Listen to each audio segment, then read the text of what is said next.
Hello friends, welcome back. I'm Beth, here to help you fulfill your potential in meditation. As most of you know, I don't have just one method that I teach to everybody, like one size fits all. Instead, I much prefer to teach people one-on-one. And the reason is that you're all different.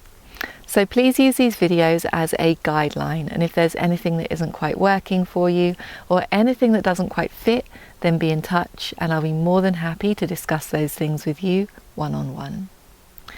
Today's video is about when things start stopping in our vipassana practice. Now, as our vipassana practice deepens, especially through Sankharopeka Jnana, and we've been contemplating those three characteristics of anicca, dukkha, anatta, impermanent suffering and non-self for a long time, the natural result is that we start to become disenchanted with ultimate reality, disenchanted with nama rupa, materiality, mentality. And as that disenchantment deepens, the natural result is that the mind will start to turn away or recoil from that ultimate reality. Now, it's important to understand that when we say turn away or recoil, we don't mean an aversive reaction to that nama rupa, to that materiality and mentality. There's no aversion towards it. We're not hating it. Instead, we simply clearly see that there is no grounds for clinging to it. There's no benefit in it. We become disenchanted with it and the mind turns away. But usually when the mind starts to turn away from nama and rupa, materiality, mentality, it doesn't turn away all in one go. Instead, it starts to turn away piece by piece. So it could be that it will turn away from materiality and not mentality, or it will turn away from mentality and not materiality, or it will turn away from one of the khandhas and not the other four. So what will this be like for us in practice?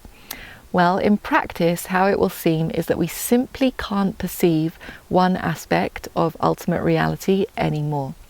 So it could be that we're practicing vipassana on all of ultimate reality, on nama and rupa, materiality and mentality, and then all of a sudden we can't perceive materiality anymore.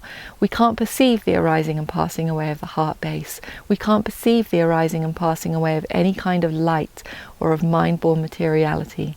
There's only the arising and passing away of nama, mentality. It could also be the other way around, so we can no longer perceive the arising and passing away of mentality, but only of materiality. It could also be that we can no longer perceive the arising and passing away of just one khandha, but the other four remain. It's also possible that this process will go back and forth, so for a while there will be no materiality, only mentality. For a while there will be no mentality, only materiality. And what we need to know at this stage of practice is that we have a very simple job, and that is to continue practicing vipassana on whatever remains. So whatever we can still perceive, we want to practice vipassana on that. We want to continue contemplating it as anicca, dukkha, anatta, impermanent, suffering and non-self. As we continue to practice vipassana on whatever remains, eventually we will experience the fading away of everything and the mind will attain nibbana. But in order to get there, we continue to practice vipassana on whatever remains. So that's what I have to say today about when things start to stop in our vipassana practice. It's a deep stage of practice and it can be confusing for meditators at times. So if there's anything that's unclear to you or anything you're unsure about, then be in touch with me and I'll be more than happy to discuss those things with you one-on-one. But for now, it's the time to get off of those screens, get onto the cushions, actually do the practice. There's a remainderless ending of all suffering, so let's not waste time. As most of you know, I do all of my work on a donation basis. So I encourage you to support me either through Patreon or through my website so that I can continue to make these videos.